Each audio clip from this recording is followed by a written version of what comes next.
తెలంగాణలో బీఆర్ఎస్ అధికారం కోల్పోగానే కొందరు ఎమ్మెల్యేలు కారు పార్టీకి గుడ్ బై చెప్పి హస్తం పార్టీలో చేరిపోయారు. ఇప్పుడు పార్టీ మారిన ఎమ్మెల్యేల పరిస్థితి ముందు నుయ్యి వెనక గొయ్యి అన్న చందంగా తయారైంది. పార్టీ ఎందుకు మారామా అని ఎమ్మెల్యేలు తర్జన భర్జన పడుతున్నారు. మరోవైపు కారు గుర్తుపై గెలిచి కాంగ్రెస్ పార్టీలో చేరిన ఎమ్మెల్యేలపై అనర్హత వేటు వేయాలని కోరుతూ బీఆర్ఎస్ సుప్రీంకోర్టును ఆశ్రయించింది. 10 మంది ఎమ్మెల్యేలపై ఫిర్యాదు చేసి 9 నెలలవుతున్నా స్పీకర్ నిర్ణయం తీసుకోలేదని పిటిషన్లో పేర్కొంది. కడియం శ్రీహరి, తెల్లం వెంకట్రావు, దాన నాగేందర్కు వ్యతిరేకంగా ఎస్ఎల్పీ దాఖలు చేసింది.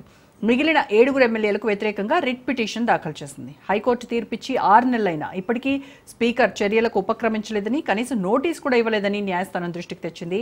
4 వారాల్లో స్పీకర్ నిర్ణయం తీసుకునేలా ఆదేశాలు ఇవ్వాలని విజ్ఞప్తి చేసింది. దీంతో పార్టీ మారిన ఎమ్మెల్యేల్లో అనర్హత వేటు పడుతుందేమోననే భయం మొదలైంది.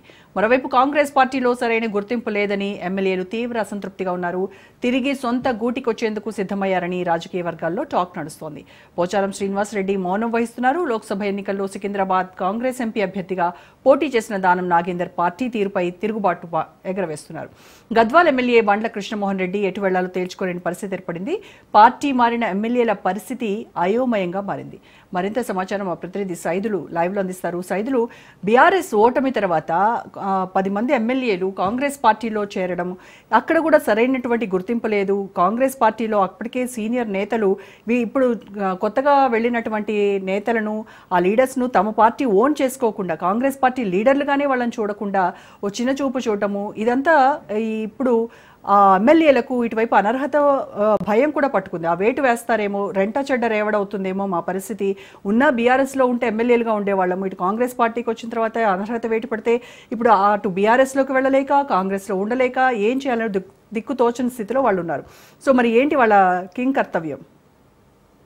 ఎస్ రోజా, తప్పకుండా చూడాలి మరి. ఎందుకంటే పార్టీ మారిన ఎమ్మెల్యేలు మాత్రం ఒక తర్జన భర్జన అయితే పడుతున్నమాట వాస్తవం. రాజకీయ సర్కిల్లో కూడా ఇదే చర్చ జోరుగా జరుగుతుంది వాస్తవంగా అయితే. ఎందుకంటే చూసాం మనము 10 మంది బీఆర్ఎస్ పార్టీ ఎమ్మెల్యేలు అధికార కాంగ్రెస్ పోటీకి వెళ్ళారు.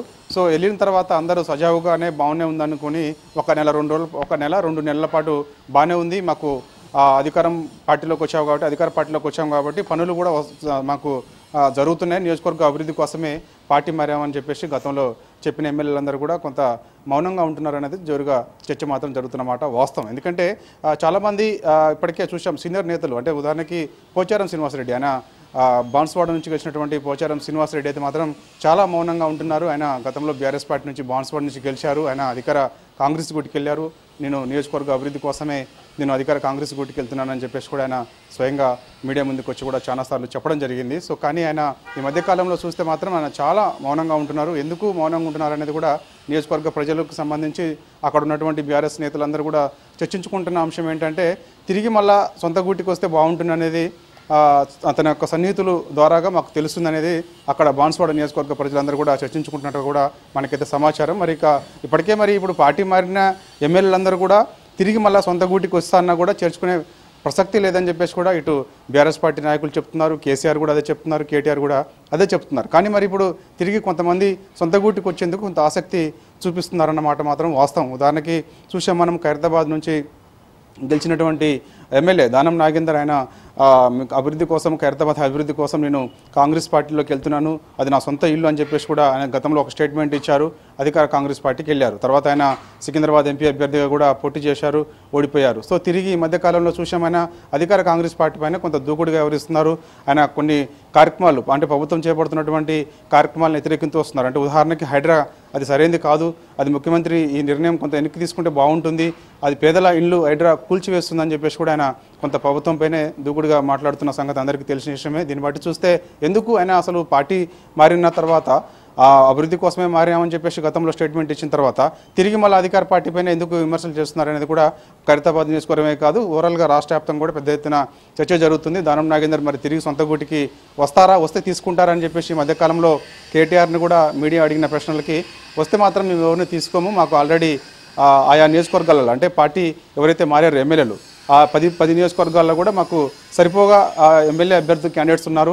అవసరమైతే ఉప ఎన్నికలు వస్తే మాత్రం కొత్త వారిని మేము అవకాశాలు ఇచ్చుకుంటాము తప్ప పోయిన వారిని గురించి పట్టించుకోవాల్సిన అవసరం లేదు, తిరిగి కూడా చేర్చుకోము అని చెప్పేసి కూడా ఒక స్టేట్మెంట్ మాత్రం ఇచ్చారు. మరి చూడాలి మరి. దీంతో పాటుగా దాంతోపాటు మిగిలిన ఎమ్మెల్యేలందరూ కూడా చాలా వరకు కూడా ఇప్పుడు చేవెళ్ళ ఎమ్మెల్యే కాళ యాదయ్య కూడా చాలా మౌనంగా ఉంటున్నారు అనేది కూడా చర్చ జరుగుతుంది. ఎందుకంటే చేవెళ్ళ ఎమ్మెల్యే ఆయన ఢిల్లీ వెళ్ళారు, కాళయాదయ్య గతం అక్కడనే ప్రియాంక గాంధీ సమక్షంలో కాంగ్రెస్ గుటికి వచ్చారు. కానీ చేవెళ్ళ అభివృద్ధి కోసం అని చెప్పేసి కూడా ఆయన సేమ్ స్టేట్మెంట్ అందరిలాగానే ఆయన కూడా ఒక స్టేట్మెంట్ ఇచ్చారు. కానీ తీరా చూస్తే చేవెళ్ళ అభివృద్ధికి సంబంధించి కానీ పెద్దగా అక్కడ ఏమీ అభివృద్ధి పనులు సాగడం లేదు. ఏడాది పాలన పైన కాంగ్రెస్ పార్టీ పైన తీవ్ర వ్యతిరేకత వస్తుంది. సో దాంతో పాటుగా ఇప్పటికే గ్రామ సభలలో కూడా చాలా వరకు కూడా అరువు లేని వారిని గుర్తించడం లేదు. ఓన్లీ కాంగ్రెస్ పార్టీ కార్యకర్తలకు మాత్రమే కొన్ని పథకాలు వారికి మాత్రమే ఇస్తున్నారు అనేదిగా జోరుగా చర్చ జరుగుతున్న నేపథ్యంలో పెద్ద ఎత్తున గ్రామ సభల్లో కూడా అధికారులపైన ఇటు స్థానికంగా ఉన్నటువంటి నేతలపైన కూడా పెద్ద ఎత్తున విమర్శలు వస్తున్నాయి. అడ్డుకునే ప్రయత్నం కూడా చేస్తుండడంతో కొంత పార్టీ మారిన ఎమ్మెల్యేల పరిస్థితి తర్జనభర్జనగా ఉన్న మాట అయితే వాస్తవంగా 100% జరుగుతుంది. ఎందుకంటే వాళ్ళు ఇప్పటికే చూసాం మనము, ఇప్పటికే బీఆర్ఎస్ పార్టీ ఈ మధ్యకాలంలోనే ఆల్రెడీ హైకోర్టుని ఆశ్రయించారు. 2-3 సార్లు మనకి శాసనసభ స్పీకర్ని కూడా వాళ్ళు చాలా అంటే పార్టీ మారిన ఎమ్మెల్యే పైన అనర్హత వేటి వెళ్ళని చెప్పేసి కూడా చెప్పిన నేపథ్యం కనిపించింది. కానీ ఆయన ఎటువంటి నిర్ణయం తీసుకోకపోగా హైకోర్టుని ఆశ్రయించారు. హైకోర్టు తర్వాత సుప్రీంకోర్టును కూడా ఆశ్రయించారు. కాకపోతే ఈ వారంలోనే అంటే 2-3 రోజుల్లోనే విచారణకు వస్తుందని చెప్పేసి బీఆర్ఎస్ పార్టీ చెప్తున్నప్పటికీ కొంత గడువు అంటే సమయం పట్టే అవకాశం ఉన్నట్టుగా కూడా మనకైతే సమాచారం, విశ్వసనీయ సమాచారం. సో మనకి ఈ నెల లోపు అంటే మనకి ఖచ్చితంగా జనవరి లోపు ఎండింగ్లో కల్లా ఖచ్చితంగా సుప్రీంకోర్టులో పార్టీ మారిన ఎమ్మెల్యేలకు సంబంధించి ఖచ్చితంగా విచారణకు వస్తే మాత్రం ఏంటి వారి భౌతికం అనేది కూడా ఒక ప్రశ్నార్థకంగా మారే అవకాశం ఉండడంతో వాళ్ళు కూడా పార్టీ మారిన నేతలందరూ కూడా కొంత సమాలోచనలు చేస్తున్నట్టుగా కూడా మనకు తెలుస్తుంది. ఒకవేళ తిరిగి సొంత గుట్టుకు వస్తే మాత్రం ఎట్టి పరిస్థితుల్లో కూడా చేర్చుకునే ప్రసక్తే లేదంటున్నారు. కాబట్టి ఖచ్చితంగా ఇప్పటికే మా యొక్క నేతలందరినీ కూడా అంటే బీఆర్ఎస్ పార్టీ నేతలందరినీ కూడా ఏ నియోజకవర్గాలు అయితే పార్టీ మారారో ఇప్పటికే వాళ్ళందరినీ కూడా అలర్ట్ చేశాము. వారందరినీ కూడా ఉప ఎన్నికలు వస్తాయి, ఉప ఎన్నికలకు సిద్ధంగా ఉండండి అని చెప్పేసి కూడా ఒక సంకేతాలు ఇచ్చినట్టుగా. ఎందుకంటే కేటీఆర్ కూడా డైరెక్ట్ మీడియా ముందే స్టేట్మెంట్ ఇచ్చారు. ఖచ్చితంగా 2025లో 10 నియోజకవర్గాలు ఉప ఎన్నికలు రాబోతున్నాయని చెప్పేసి కూడా ఆయన చాలా స్పష్టంగా తెలంగాణ భవన్ వేదికగా చెప్పడం జరిగింది. కాబట్టి సో ఖచ్చితంగా ఇప్పటికే ఆయా నియోజకవర్గాల్లో కొత్త క్యాండిడేట్స్ అందరినీ కూడా అలర్ట్ చేశాము. వాళ్ళందరూ కూడా రెడీగా ఉన్నారు. ఉప ఎన్నికలు వస్తే సిద్ధంగా ఉంటాము. ఖచ్చితంగా ప్రజలు మళ్ళీ తిరిగి గులాబీ పార్టీని గెలిపిస్తారని చెప్పేసి కూడా ఒక ధీమా మాత్రం అయితే వ్యక్తం చేస్తున్న పరిస్థితి కనిపిస్తుంది ఈ రోజా. ఏదేమైనా సరే పార్టీ మారిన ఎమ్మెల్యేలకు సంబంధించి భౌతికం మాత్రం అసలు ఏంటి అనేది కూడా ఒక ప్రశ్నార్థకంగా మారిందని చెప్పవచ్చు. వారందరూ కూడా కొంత మౌనంగా ఉంటున్నారు. కొందరైతే మాత్రం ఇటు ప్రభుత్వం పైన తిరుగుబాటు జెండా ఎగరేస్తున్నారు. ఉదాహరణకు ఎవరో కాదు, ఖైరతాబాద్ నుంచి గెలిచినటువంటి దానం నాగేందర్ లాంటి వాళ్ళు, ఇక మిగిలిన వాళ్ళందరూ సీనియర్ నేతలందరూ కూడా ఇంతకుముందు చెప్పినట్టుగా పోచారం శ్రీనివాసరెడ్డి మౌనంగా ఉంటున్నారు. మనకి గద్వాల నుంచి గెలిచినటువంటి బండ్ల కృష్ణమోహన్ రెడ్డి అయితే మాత్రం ఆయన అంటే ఆయన ఏంటి అనేది కూడా అర్థం కానటువంటి పరిస్థితి. అంటే అధికారము కాంగ్రెస్ పార్టీలోనే కొనసాగాలా లేకపోతే తిరిగి మన సొంత గుడికి వస్తే ఏంటి అనేది కూడా అక్కడ నేతలతో ఎప్పటికప్పుడు సంప్రదింపులు జరుపుతున్నట్టు కూడా మనకి విశ్వసనీయ సమాచారం Roja. Right, thank you Saidulu.